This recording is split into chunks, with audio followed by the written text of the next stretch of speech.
Yo, yo, yo. What's going on? Check it out, man. Let me get ready real quick. Today was the open workouts, my friends, and it was everything that we expected, except we didn't get Canelo Alvarez and Terrence Bud Crawford. I'm a little upset about that, to be honest, because I wanted to see Canelo, I wanted to see Terrence, but at the same time, it's a little too good to be true. Lester Martinez came out and gave us a show. Christian Mabili came out and gave us a show. That was cool. Fernando Vargas Jr. hitting the mitts ridiculous. That was tight, dude. I'm gonna tell you guys one thing, man. Callin Walsh is the favorite in this fight, and he's a minus 300 going into this. But I've been keeping up with Fernando Vargas Jr.'s career, and so far, he's been looking absolutely phenomenal, dude. I know his last couple wins, they're not against the greatest opponents, especially Carlos, what's his name, Adonis, my friends, that Dominican Republic guy. But still, Fernando Vargas Jr., man, he's been training. He's been absolutely working hard, the hardest that I've ever seen any boxer work in the most recent months. Now, maybe that's because Fernando Vargas Jr. likes to post all his stuff on Instagram every single day. Fernando Vargas Sr., Amado Vargas, and also Emiliano. So they're always posting everything that they're doing. And it's cool, man. I see him working and it's exciting, bro.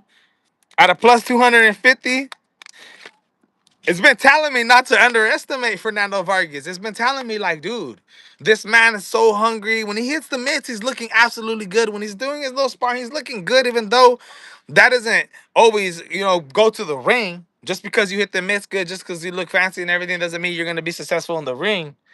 But Fernando Vargas Jr. is a skilled fighter, bro. Fernando Vargas Jr. is a skilled fighter, my friends. Here we go, man. Let me get ready real quick. Let me get right before we start talking about the open workouts. And what the hell was that by Callin Walsh? What was that by Callin Walsh, bro? Come on, man. Here we go.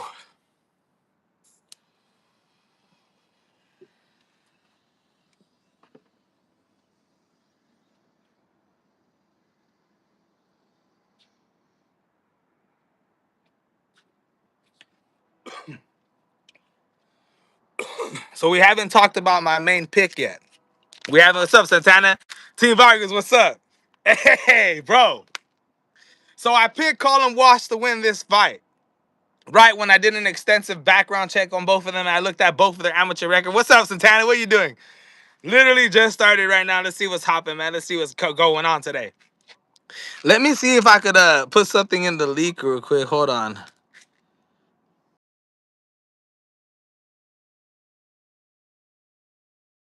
Send you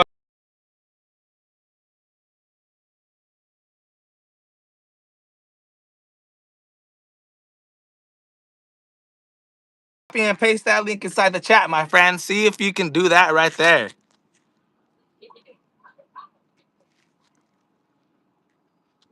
Yeah, hell yeah, man. So the open workout was exciting, and I see you said Team Vargas. What's up, you guys? I want Fernando Vargas Jr. to win this fight. Don't get me wrong. I know in my predictions I picked Callin Walsh. And that's because I'm being non-biased when I'm making these predictions. I'm not picking Fernando Vargas Jr. because he's Mexican.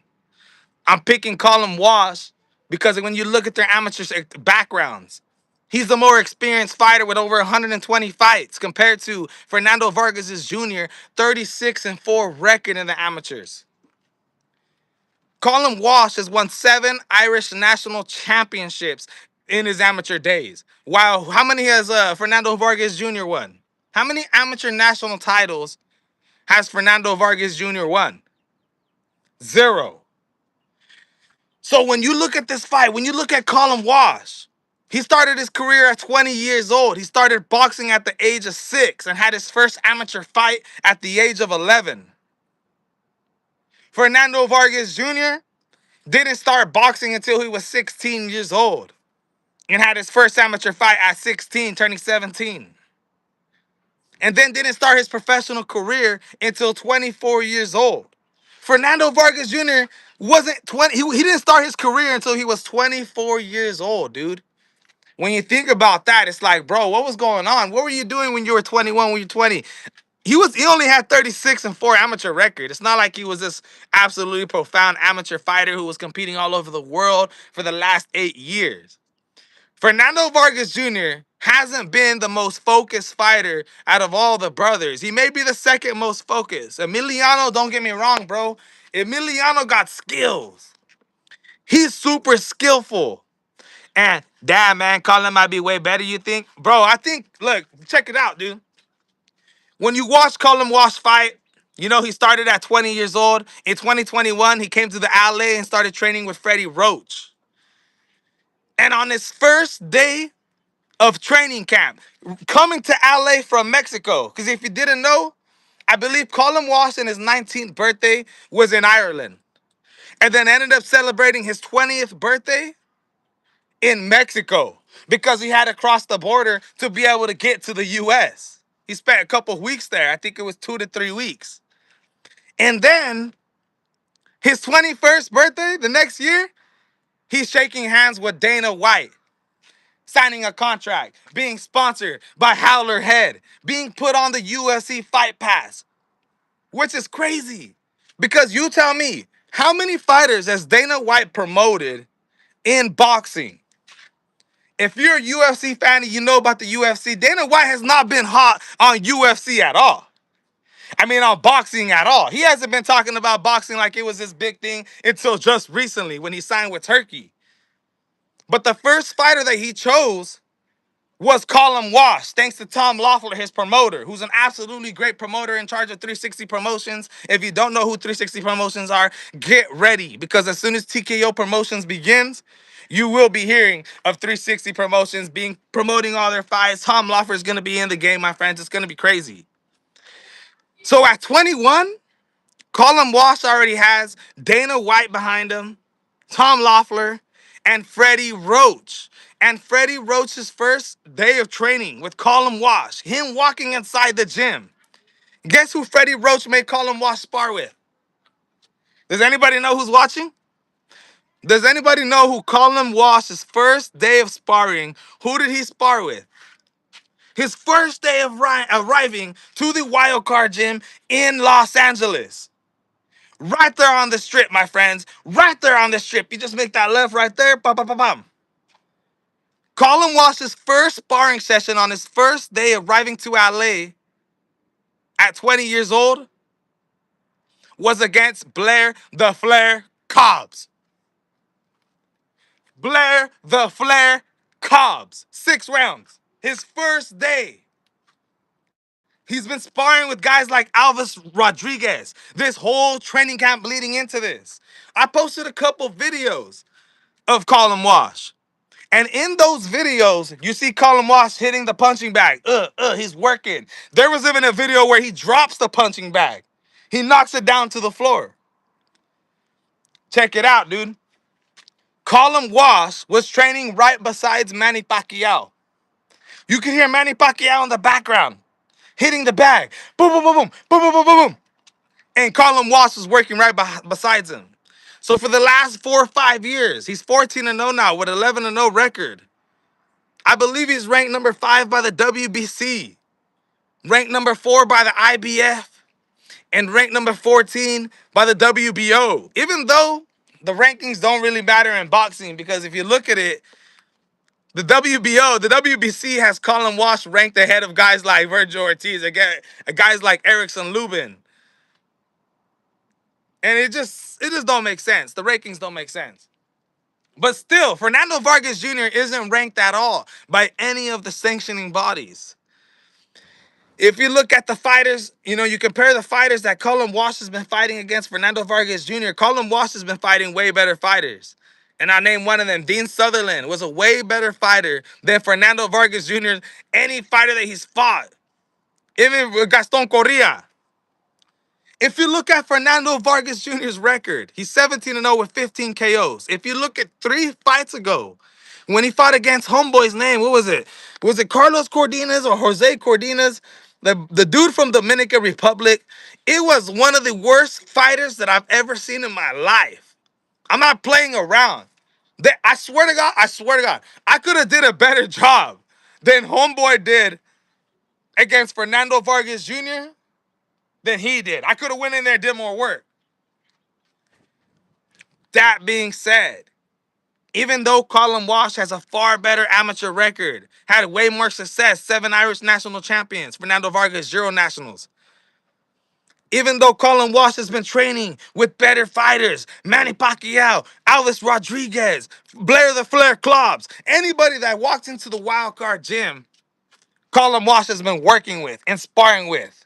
He talks about it. Freddie Roach, that's his man.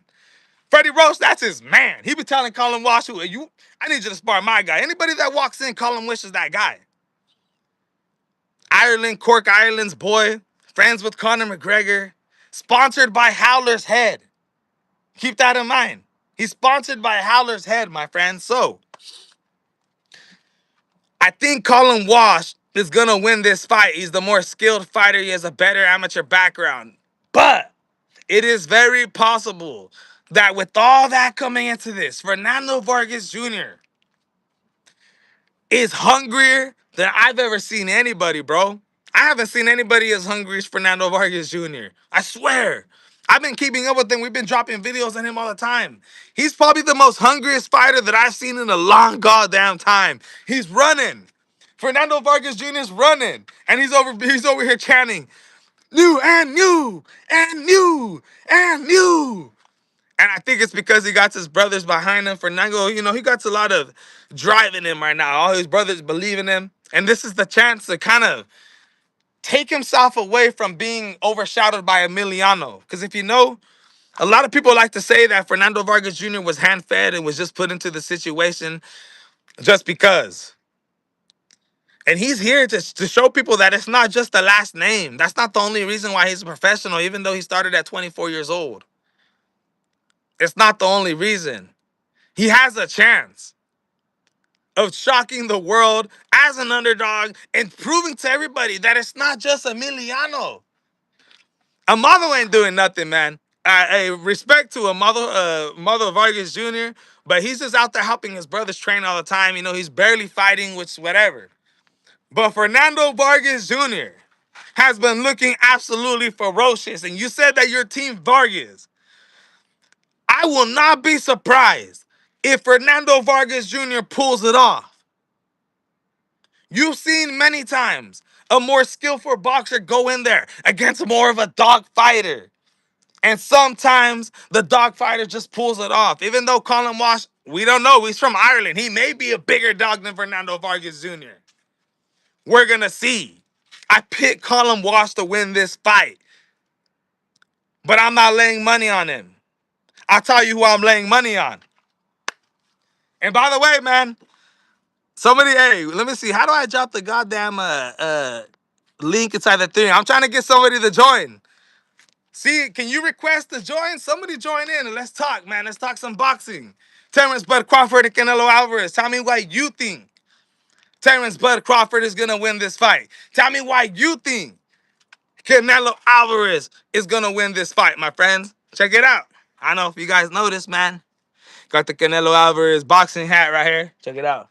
Canelo Alvarez, King of the Ring.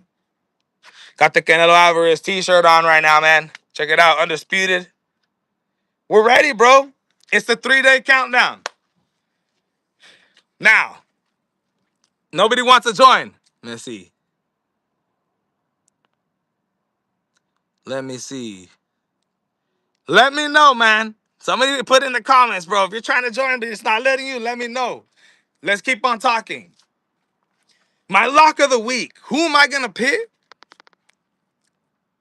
I did a lot of hard thinking, man. I did a lot of hard thinking.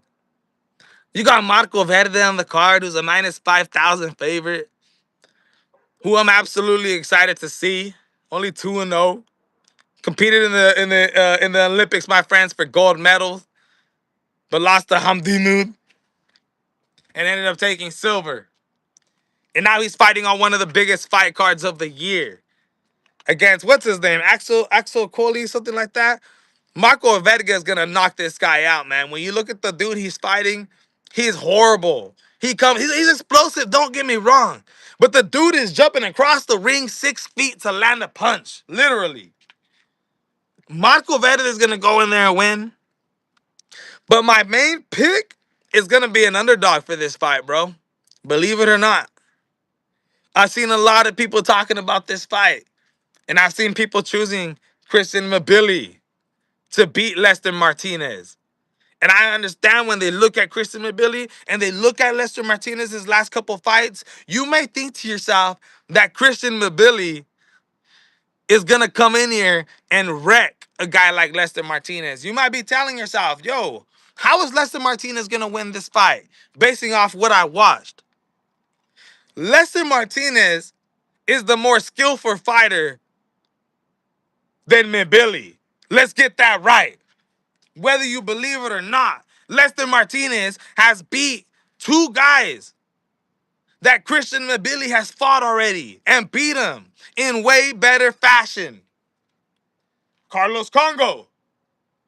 You guys know that Lester Martinez and Christian Mabili just fought against Carlos Congo, the both of them. Right? Within two fights of each other. So it was very, very close. And Christian Mabili in the second and in the eighth round against Carlos Congo was getting absolutely rocked. Almost finished. The ref could have stopped it. What's up, man? SCG banger. I just shit my pants. Hey, my boy Wild. Bro, Lester Martinez, underdog pick, MMA boxing addicts. I'm telling you guys right now, man, the Guatemalan is going to get it done. You seen him at the open workouts. He was right there with the cumbia. Shout out to Lester Martinez too, by the way, bro. He came out and gave us an absolutely great open workout. He came out, actually did some work, was out there for about 20 minutes. Man, I love Lester Martinez. Every single time he steps into the ring, he gives us a war. But he also fought against Carlos Congo. And what did he do to Carlos Congo? Don't get me wrong. Carlos Congo did very excellent against Christian Mabili. He did very excellent. He against your boy, hold on, let me get some water, my boy.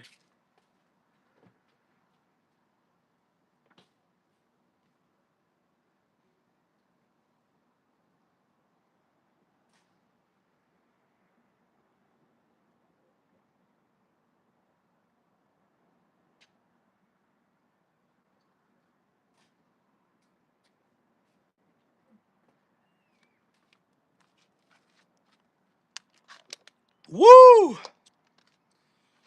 right, I needed that, man. Let's get to what we're talking about. Christian Mabili and Lester Martinez have both fought against Carlos Congo in their most recent fights. And Carlos Congo almost finished Christian Mabili. Another fighter that Lester Martinez and Christian Mabili have fought. Let's take it back to the amateur days. Christian Mabili competed in the 2016, I think it was the Rio Olympics, but he competed in the 2016 Olympics and lost in the quarterfinals. He was the top four fighters, so he's a very skillful fighter, don't get me wrong. But he lost to the fighter who ended up taking gold in the middleweight division in the Olympics in 2016, Arlen Lopez from Cuba. All right, check that out. Christian Mabili lost in the quarterfinals against Arlen Lopez, who ended up taking gold. Lester Martinez has already beaten Arlen Lopez. He shocked the world in the amateur days. In the 2015, 2016 Caribbean super middleweight amateur tournaments when he took gold and beat Arlen Lopez, who's a two-time Olympic gold medalist for Cuba. A guy that beat Christian Mabili already. Lester Martinez went in there and schooled him. Even though you may look at Lester Martinez's last fight, Josiah James, and think to yourself, hey, man, that fool, he was landing blows against Lester Martinez. You ended up seeing what Lester Martinez did to him and got him out in round 4. It should have been in round 3. They should have called the fight. Their goddamn coaches, the goddamn trainers should have stepped in there and threw in the towel. Because what he did to James after round 3 was ridiculous. Lester Martinez, crazy ass combo. Left hook, uppercut, right hand, straight hook, boom. Dropping him with a 1-2 jab, right hand. Lester Martinez finished him in round 4. And I'm telling you guys right now, styles make fights. And I think Christian Mabili has been looking absolutely phenomenal, except against Carlos Congo. And even, what's his name? Rohan Murdoch. What about that fight with Rohan Murdoch? Rohan went to war with your boy Christian Mabili, even though Christian Mabili got him out of there. That was still an excellent fight. And when you watch these fights, you see Christian Mabili. He fought against Dezhenko. What's his name? When he fought against him, who had already fought against guys like Jaime Mugoya, Gennady Golovkin, right? A super skillful guy who had already been knocked out before. He went in there and looked good. But every single time Mabili goes in there, he gets into wars. That's what everybody knows Christian Mabili about. Everybody knows. Every single time Christian Mabili is going to get into a fight, he's going to get down. There's going to be blood. It's going to be a war because he's like, Isaac Pitbull Cruz is just phenomenal, man, when he comes with his hooks and stuff. Recently, he hasn't been doing it enough, I don't think. But he's like a times 10 Isaac Pitbull Cruz. I'm telling you guys right now, if you haven't seen Christian Mabili fight, he's like a times 10. He is crazy, crazy active. I will not be surprised if against Lester Martinez, he throws more than 1,000 punches. For reals, dude. For reals. I won't be surprised because this is the toughest fight that he's ever been in. The thing is, Christian Mabili is susceptible to the uppercut. Lester Martinez hasn't really showed that many flaws. And even though he was getting touched up by James a little bit in the first and second round, they weren't nothing powerful. As you can tell, James wasn't landing nothing with authority. He wasn't able to actually step down and land any stunning punches. What's up, Dan Lovely? What's up? What's up? He wasn't able to sit down on his punches and land anything good. They were just little pity-patty punches. And Lester Martinez was just figuring him out. Eventually ended up figuring him out, hitting him over with those big right overhooks, the left hooks. And I think when you study Christian Mabili, you say to yourself, all right, I got to prepare for a war. But I think if I could survive the first couple rounds and get used to the flow of Christian Mabili, and we know that he's hittable. We know that Christian Mabili's hittable. He almost got knocked out in the second and in the 8th round against Carlos Congo. A guy that Lester Martinez was beating the out of to finish that fight. Crazy Lester was supposed to fight in Fresno. Yeah, you remember? He was supposed to fight in Fresno against Pierre Diombe. That was the fight you went to. Remember? Dude, that was who was supposed to be fighting in Fresno. That's crazy, huh? He's a contender. This fight against your boy Christian Mabumbe is for the WBC interim 168-pound bout.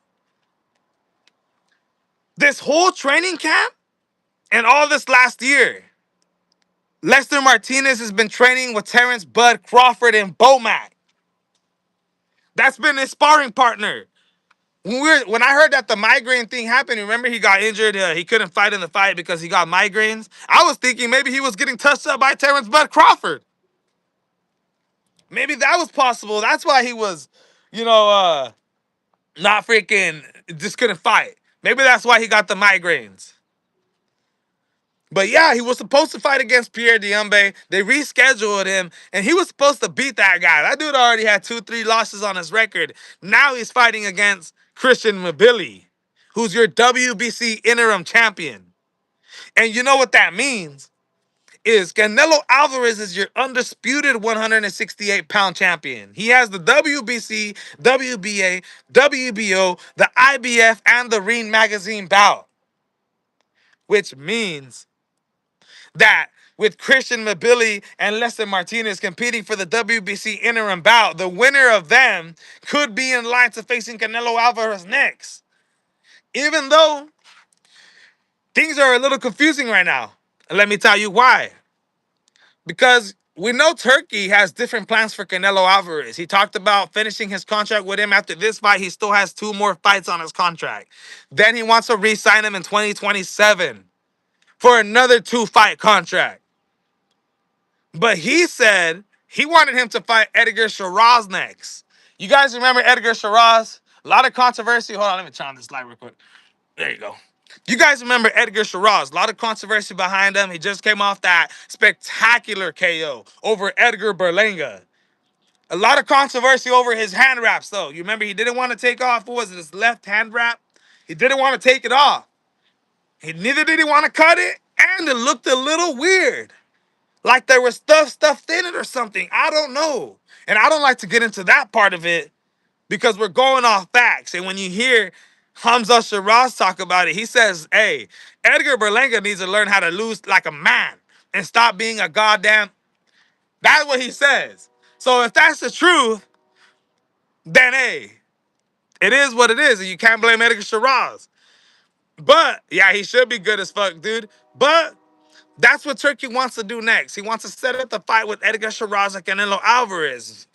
But we just seen in an interview with Eddie Reynoso talking about how after this Crawford fight, they're possibly looking into the rematch with Dimitri Bivol because they feel like this is the perfect time. Canelo Alvarez is in the prime of his life. He's just being active right now. They really want to make that fight happen next year against Dimitri Bivol. Then you got Lester Martinez who's fighting Christian Mabili, and any one of them could be next in line. So, dude, you really don't know who Canelo Alvarez is going to fight next, but he's going to be fighting one of those 3 names. It's either going to be Edgar Shiraz, right? Or it's going to be the winners out of Christian Mabili and your boy Lester Martinez. Or it's going to be Dimitri Bivol. And there's a lot of controversy behind that because David Benavidez is still in the mix. Right? A former 168-pound champion. During the same time that Canelo had bouts. Right? And the fight never happened. Even though David Benavidez still calls Canelo Alvarez out to this day. I just dropped a little short video on my shorts today of David Benavidez giving his take on the Canelo fight. And what's up? Terrence Crawford gonna win then? Fight Bivol and Imagine? Hey. If Terrence Bud Crawford beats Canelo Alvarez, there's going to be a rematch. There's going to be a rematch. Even though I seen Turkey in an interview today with on Inside the Ropes episode with Max Kellerman, LaShawn McCoy, Ryan Garcia, and Mike Coppinger. They did an interview with Turkey, and Turkey was talking about this might be Crawford's last fight. Santana, I got a question for you. Hey, you should join, Santana. You should go split screen. Huh? Ask you some questions. Hey. Let me see. Hold on. Let me take a Bolskis. Bro. It's just us right now. Hell yeah. Here we go, man. Yeah, this is going to be an exciting card, bro. I remember when it first dropped, a lot of people were talking about, like, this ain't an exciting card. What the hell? They put Canelo and Terrence on the card, so the whole fucking, the rest of the card is just going to be trash. But it ended up, it's actually exciting, dude. Even though Callin Walsh and Fernando Vargas Jr. aren't world champions, you know, they don't hold major world titles. It's still an exciting fight. You know, both fighters are young in their careers with undefeated records. Fernando 17-0. Callin Walsh 14-0. Callin Walsh fighting for basically the UFC and Dana White and TKO. Because he's talked about being the head Renaissance man when it comes to TKO promotions. And when you're talking like that, you can't be going in there with losses. Right? Callin Walsh he's a good fighter, man. He's a good fighter. This is a good fight, bro. This is an absolutely good fight. Haha, I'm in bed in the dark. It would be cool to do another time. What if Crawford puts Canelo to sleep, dude? I would scream. Woo. If Terrence Bud Crawford puts Canelo Alvarez to sleep, I'm going to be speechless. So a lot of people are talking right now. Does this put him over Floyd Mayweather? What do you think? Do you think if Terrence Bud Crawford beats Canelo Alvarez, does this put him over Floyd Mayweather? Floyd Mayweather's fought over 23 world champions and beat him, right? I believe he's won divisions of 5 different divisions with a record of 50-0, beating the guys like Manny Pacquiao. Some people want to say he's the best fighter of our era. Do you think this puts Terrence Bud Crawford over him? Because Terrence has already won undisputed in the 140-pound division, which means he won every single bout in the 140-pound division. And think about how stacked that division is, how tough it is. Then he moved up to the 147-pound division and became undisputed. He won all the bouts at 140, all four, moved up to 147, won all four again, and became a two-time undisputed world champion. And if he beats Canelo Alvarez, he's going up to fight Canelo for his bouts. So if he beats Canelo, who's the undisputed super middleweight champion, just like that, Terrence Bud Crawford becomes a 3-time undisputed world champion in 3 different divisions.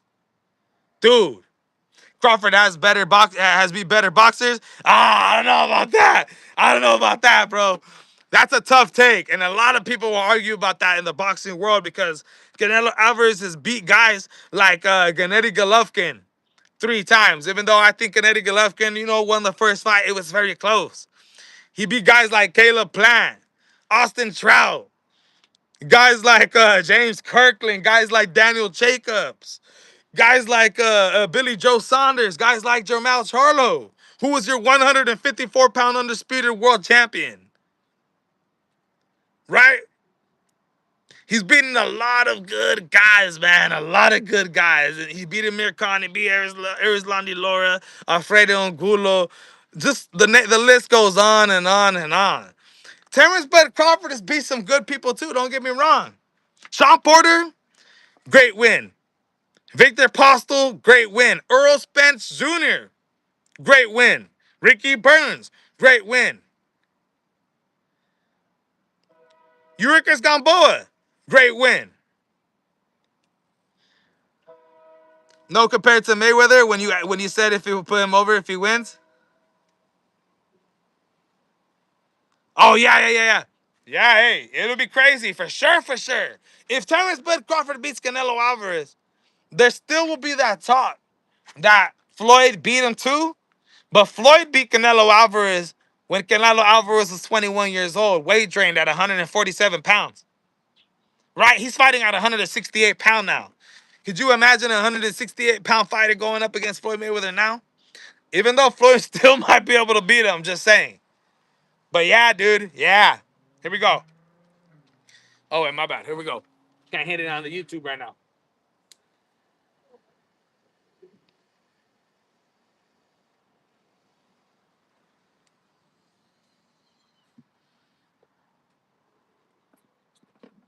So let's talk some more about the open workouts.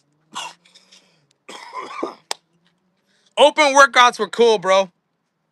One thing that I want to talk about so far that I've been liking about the UFC fight going into this and the open workout is the addition that the UFC has been putting in. If you guys don't watch UFC, then you don't know what's going on in the boxing world.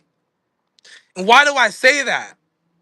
Because so far, Dana White and the production crew have been bringing a different feel to this boxing fight. John Anik was the announcer today, the host for the open workout. Right? Which is ridiculous. He does it for the UFC too, and he's absolutely phenomenal. And I said, this is what we need in boxing. I don't know about you guys, but as a UFC fan, and if you really want to transition UFC fighters, UFC fans to boxing, this is exactly what you do. This is exactly what you do, bro. It was fantastic seeing John Anik there. Absolutely amazing. Let's talk about the fighters. Christian Mobility walks out. He's looking ferocious. He's looking in shape. He's hitting combos. He gives us a show. I absolutely like what I'm seeing. Christian Mobility looks like a dog. But my man is susceptible to the uppercuts. And there was even times when he was hitting the mitts. And I was thinking to myself, woo-hoo-hoo, this is going to be a good one. Because right after Christian Mobility came out, Lester Martinez came out. And Lester Martinez gave us a phenomenal show. He actually put on the best show for me as a personal fan. I thought that was absolutely amazing when he came out to Cumbia. My boy was working out in Cumbia, which was pretty exciting, dude. You know, it was pretty cool to see, even though my guy is Guatemalan. He's not a Mexican. If a lot of people are thinking that, he's Guatemalan. It was pretty cool to see that. He gave us a really good show. He's doing the jump rope. He's out here hitting the mitts with us. He's doing some shadow boxing. He's hitting the mitts pretty hard. Lester Martinez gave us a show. Mayweather has literally only beat Pacquiao and Oscar De La Hoya and Cotto. And not just that, but Pacquiao came all the way from the flyweight division. Pacquiao had a world title in the flyweight division, my friends. He was fighting at 112 pounds at one time and ended up moving up 7 different weight divisions. And when he fought Floyd Mayweather, that was at 147 pounds already, right? What was the Pacquiao and Floyd Mayweather fight fought at? Was that at 154 or 147? I think it's 147. But when Mayweather fought against De La Hoya was already already his prime. When he fought against Cotto, Pacquiao beat Cotto way better. He beat Miguel Cotto way better. Nobody expected Manny Pacquiao to go in there and beat the hell out of Miguel Cotto the way he did. To think that that dude went from that many weight divisions, think about it. That's like Inoue, Inoue, who's your undisputed super bantamweight world champion at 122 pounds. That's like Inoue moving up to 147 to take on Jerome Boots Ennis if he was still the champion at that weight class. Larry Pink, that was perfectly and never fought the best of time. Yep. When he fought Maidana, Robert Guerrero, and Andre Berto was ridiculous. I know. Robert Guerrero, the ghost. A lot of people talk about this guy, man, like he was a phenomenal boxer. He wasn't that good, dude. He wasn't that good. And Andre Berto, yeah, he beat the crap out of Andre Berto. But too, Andre Berto, man, he was hittable as hell. He was skilled, don't get me wrong. Andre Berto had skills, but he just wasn't as skilled as Floyd Mayweather. And when he fought Marcus Maidana, bro, I thought Marcos Maidana won that first fight. I thought he did enough to beat Floyd Mayweather. Say what you want to say, but it was a goddamn war.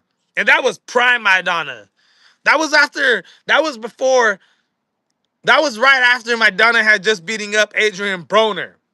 You guys remember when Marcus Maidana was beating Adrian Broner? Yeah, my dad actually did good the first fight. He was doing hella good, bro.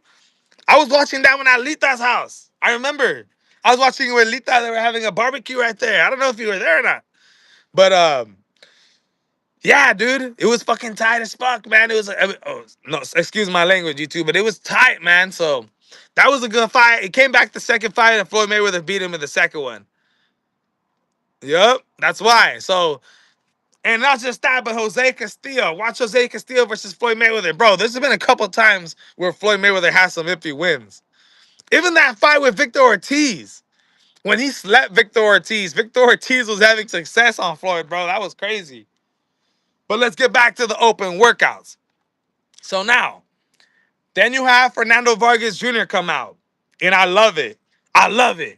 You know, he comes out with his dad. It's absolutely exciting to see Senior out there. He's a 2-time middleweight. I believe a WBO, WBC world champion, my friends. Fought guys like Oscar De La Hoya and been in there in wars, my friends, and is considered a legend. He got his 3 sons that are absolutely phenomenal, and every time they fight, all 3 of them are going to the ring.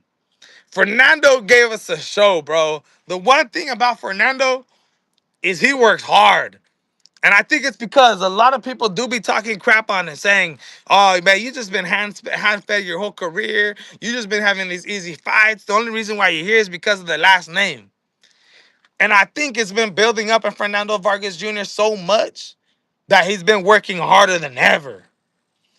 And he gave us an absolute show today in the open workouts, bro. For real. Shout out to Fernando Vargas Jr. Because Callin Wash, he didn't give us crap.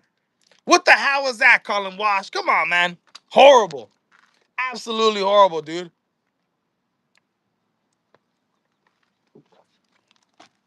Callin Wash comes out and just shadow boxes for like 2 minutes. And that's it. He calls John Anik back into the ring and tells him, hey, that's it. That's it. That's all he did. He just went in there for 2 minutes. And I was like, come on, bro. And that was it. Timmons, Bud Crawford, and Canelo Alvarez never came to do their open workouts. So, what would I rate the open workout show today? We're 3 days away from the biggest fight possibly of the year. How would I rate it? 1 through 10, I would give the open workouts about a 7. About a 7. I wouldn't give him an 8 or a 9 or a 10 because, of course, Terrence Bud Crawford wasn't there. Canelo Alvarez wasn't there. You know, only a couple of fighters came, at least what they showed us. And not just that, but Colin Wash didn't really give us the best performance when it came to the open workout. I think who won altogether? For me personally, I think Lester Martinez won the open workout battle, but I thought Fernando Vargas Jr. looked the most impressive.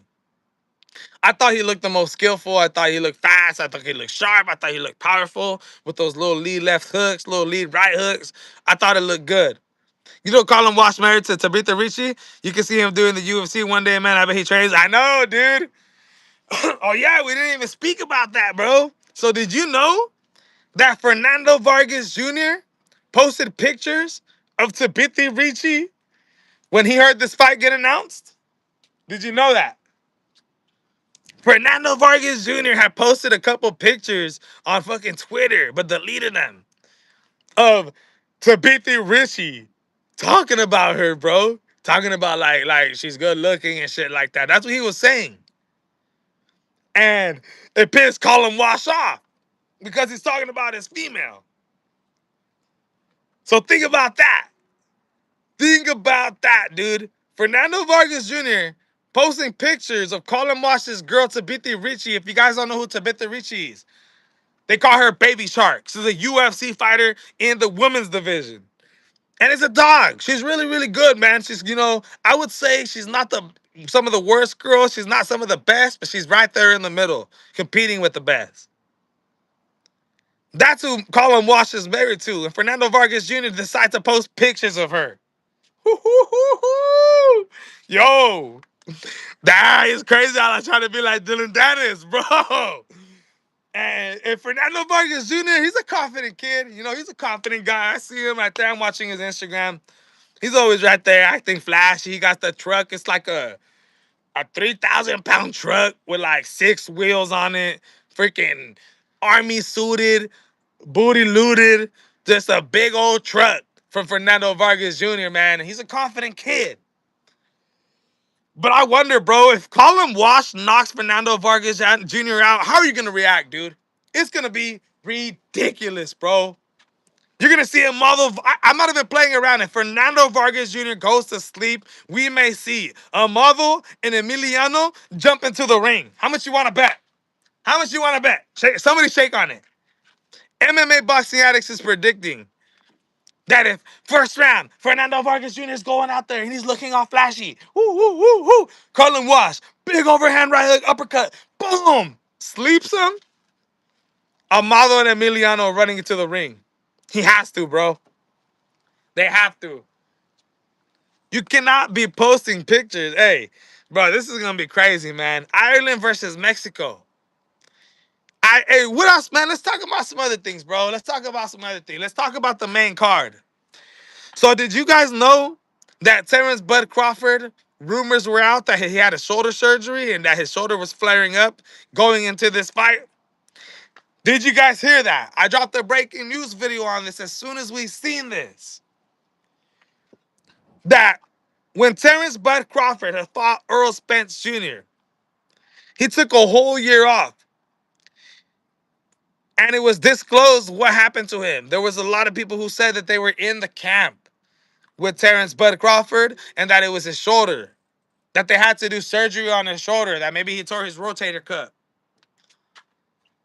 And this, just a couple days ago, somebody puts out there that for the last 8 to 10 weeks, Terrence Bud Crawford has been suffering with a shoulder injury and that their team has been paying attention to it. And it could be possible because he took that year off. Nobody really knew what was going on. Was it shoulder surgery? But Kamichi Weeby boy, fucking damn it, Raul Rosas Jr. He's not even fighting no more. Didn't they cancel his fight? I heard he's gonna be in San Antonio, Texas. He's still gonna be at the fight. He's still gonna be there. I keep up with him on Instagram. He just posted 2 days ago saying, I know I'm not gonna be in the fights, but we're still gonna be in San Antonio, Texas, and I'm doing like this free public meet and greet, which is gonna be tight from Raul Rosas Jr. But the UFC Noche card, man, oh, it's coming up, dude. It's coming up. And to be honest, I was a little pissed off when I first heard about it. You know, that there wasn't gonna be a Mexican being the main event for it. It's gonna be Diego Lopez versus Jean Lord Silva when it should have been Diego Lopez versus Yair Rodriguez, because everything the way that was being built up. Yeah, they got the Chihuahua burger. You could take out, came out. I seen that. I seen that. But so check it out, dude. I haven't went to go check it out yet at Carl's Jr. because I seen this about 4 months ago. He was on the Arrow Hawani podcast talking about how he dropped the Chiwibi burger. And I was like, what the hell? And Hawani was like, yeah, you could get it. And he was like, yeah, we could get it in California and everywhere. So I went to Carl's Jr. and I walked up and I was like, are you guys selling the Chiwibi burger? And they looked at me and were like, what? They were like, what are you talking about? And I was like, the Chiwibi burger, Raul Rosas Jr., you guys aren't selling it? And they were like, no, I don't think we're doing that. And I was like, oh, okay. And I walked out and I was like, what the? Was he just lying or what? So I seen that that's going on, but I swear I haven't even went yet because I didn't know if it's true or not. Have you went? And so how this card, that card is wagon, but he got the chibi burger you were taking out. I remember when you went. That shit was hella funny, man. I know, dude. I know, man. And the co-main event, isn't it Rob Font versus what's his name? Dan Martinez, something like that? The Mexican guy who just recently fought at UFC Mexico for Brandon Moreno versus Steve Erceg. I remember he got the knockout in that fight. It's a good fight, man. It's not big name value, but when you think about the day for it being, celebrating Mexican Independence Day, Rob Font is Puerto Rican. He is Puerto Rican. And you got to do the video out loud to you, burger. I will, bro. I'll do like a short video. Like, all right, my friend, we're pulling and winging the Chihuahua burger and give our rating on it. And we'll see how it tastes, dude. We'll see how that goes. But, yeah, man, fucking, yeah, Raw Font, Puerto Rican, going up against a Mexican for the co-main event. Not too bad. And then isn't Rafa Garcia fighting against Michael Jordan? Michael Gordon. Michael Jordan. Rafa Garcia versus Michael Jordan. Fight of the century. Nah, dude. Yeah, it's not the most, great name value card. There's not a Mexican fighting on the main event. It's Diego Lopez, who lives in Mexico, resides in Mexico, trains with Mexicans, but is Brazilian, right? And he's going to be going up against the Fighting Nerds, Gene Silva, who's on an absolutely phenomenal run and is looking to get the biggest win of his career against a guy who just fought against Alexander Volkanovski for the bout, right? Diego Lopez only lost in the UFC was against Movsar Evloev in his first fight ever. And almost got a couple submissions, almost beat him. So this is going to be a great fight. Recently a lot of people have been saying that the Fighting Nerds aren't the Fighting Nerds no more. They're more like the Fighting Retards. Nah, just kidding. Hey, it's a joke, guys. So, hey, whatever. But You got to do it. Hey, dude, he's the last of the fighting nerds. I know, bro. Mauricio Ruffy's already lost. Carlos Prates, he's won, but he already lost against Ian Gary. And Kyle Baralio just got exposed like ridiculous. Hey, dude, I forgot to talk to you about that fight, dude. Kyle Baralio was overdoing it. What was he doing in the first round with his chin up? He was like this, literally. Like, literally, he was like, you know how he's in a southpaw position. He fights from the southpaw position, but his chin was like this.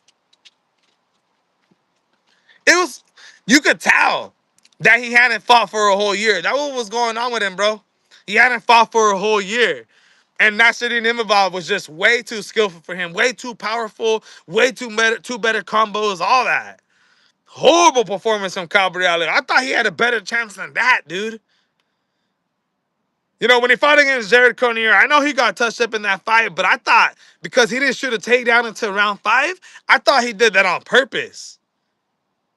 And I thought he wanted to test his striking skills against a guy like Jared Connor, who he ended up rocking pretty bad, bro. Like, devastatingly bad, and almost KO'd him. So I figured going into where Nasruddin Imavov, he talked about how in that fight against Jared, he wanted to use his striking, but this time I'm going to use my all-around skills against a guy like Nasruddin Imavov, but he couldn't take him down, dude. I didn't get to watch the Contender Series fights yesterday, dude. Man, yeah, I didn't get to watch them, bro. I think, what were we watching yesterday? We've just been dropping so much content on Canelo Alvarez versus Terrence Bud Crawford, dropping like 2-3 videos a day, watching just the videos, the embedded everything, just staying on top of it, staying on top of everything else, that I haven't been able to focus on that. Even studying on the fighters, man. So, yeah, it's been a tough one, but here we go. We're going to take a bull. And we'll talk about a couple more things, and then we'll call it a night, man. But yeah, dude, Terrence Bud Crawford recently just came out. They interviewed him and asked him about his shoulder injury. He ended up coming out and saying that that's fake news. So we dropped our video. We said, yo, because in the breaking news video that we dropped, I said in the end of the video that we're going to see tomorrow or later on today during the workouts how Terrence Bud Crawford is feeling and what he's going to say about the shoulder injury. He ended up telling us that it was fake news.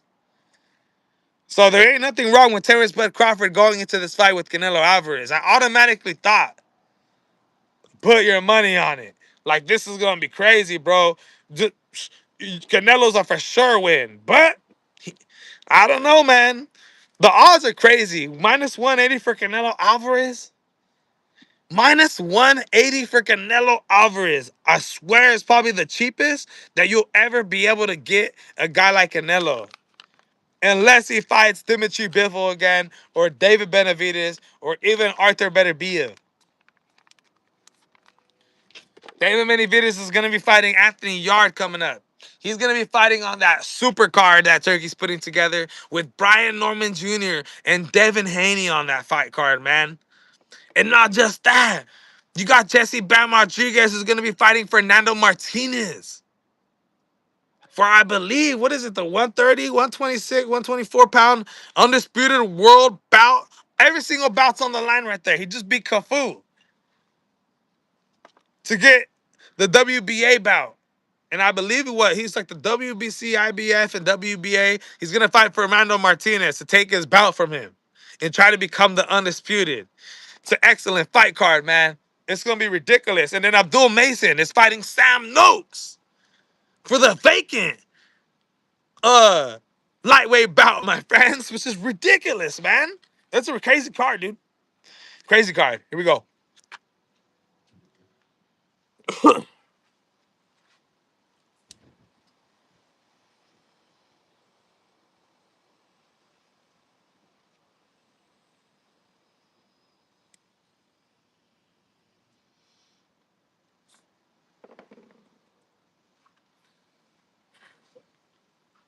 Another thing I want to talk about.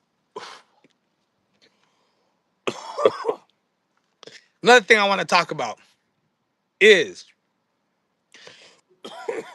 Eddie Reynoso and Canelo Alvarez have just came out and gave us their predictions for the main event.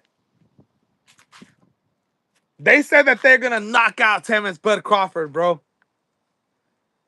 Eddie Reynoso, Canelo Alvarez said that they are gonna knock out Terrence Bud Crawford. Eddie said it in an interview, in a Spanish interview, and said that with the training that he's been doing, they're gonna KO Terrence Bud Crawford. And then yesterday, or 2 days ago at the Grand Arrivals, yes, they interviewed Canelo Alvarez and told him, do you think it's possible that Bomac is gonna throw in the towel and that you guys are gonna end up winning by knockout? And Canelo Alvarez says it's possible and it's gonna happen. So it's crazy, man. It's absolutely crazy. You know, I'm shocked that Eddie Reynoso and Canelo Alvarez are predicting this because sometimes early predictions are cool, but now that you said that you're gonna knock out Terrence Bud Crawford, Eddie Reynoso, and Canelo, if you don't do it, what does that mean? What does that mean exactly? Does that mean that you're not as good as you think you are? Because now you're putting this pedestal on you. And I could imagine something going on right here, my friends. I could see something happening. If Terrence Bud Crawford could avoid the punches for as long as he can against Canelo Alvarez and even bank some early rounds, even though we know Terrence is notorious for being a slow starter, and that's not his fault. Terrence Bud Crawford is a slow starter because he's one of those type of guys that is just accumulating all the information in the first round. He lets you swing his punches. He just puts a high guard and dances around the ring and just kind of gets a feel for what you're going to do. And he usually loses the first round. But I think if he could bake a couple few rounds and switch his game up and come out with pressure and just do beautiful boxing, I think Canelo could get frustrated. And when he gets frustrated, he might start making some sloppier, bigger mistakes because you're putting all this pressure on yourself, right? All his last fights, he couldn't even KO John Ryder. I think he hasn't had a KO in 7 fights in a row. He couldn't even knock out John Ryder in Mexico. You remember? I thought for sure he was gonna win that fight, bro, by knockout. I thought he was gonna knock out all the last fighters by knockout. And it's not happening. And guys, he isn't the same fighter at all, dude. Canelo Alvarez is slowed down. And I know for a fact, I'm wearing Canelo stuff right now. And there's probably people that joined in today who are like, oh, hell no, I ain't watching because this fool has Canelo outfit on and all that. But Canelo Alvarez is definitely ain't the same fighter that he was. And I don't care if you're a diehard hardcore boxing fan and you say you're dumb, you don't know what you're talking about. Oh, you're a diehard Canelo fan and you're like, nah, you don't know what you're talking about. Those are facts. Canelo is not the same fighter that he was in 2020, 2018, 2017, 2016, maybe 2014, all right. I like to call Lester Martinez the 2014 Canelo Alvarez. That was when he lost against Floyd Mayweather, ended up fighting against Alfredo Angulo, Erislandy Lara, those fights. You know, he was skilled, but still had a lot of things to work on. When he fought against James Kirkland, that was the best Canelo Alvarez that I had ever seen in my life. What he did to James Kirkland. What he did to Gennady Golovkin in the second and the third fight, impressive, impressive. I wasn't impressed by the Caleb Plant knockout, Billy Joe Saunders knockout. I mean, those are cool.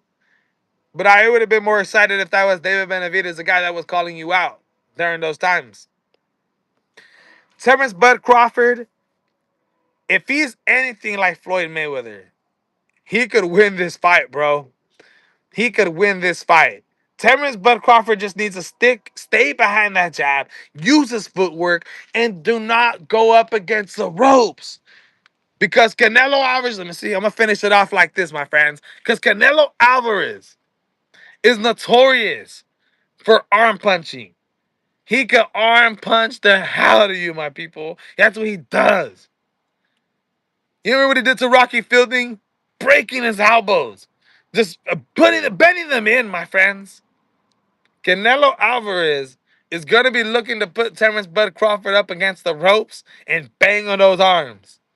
And I know Terrence is going to have a high guard and be prepared to take these big shots. But the question is, will he be able to take them?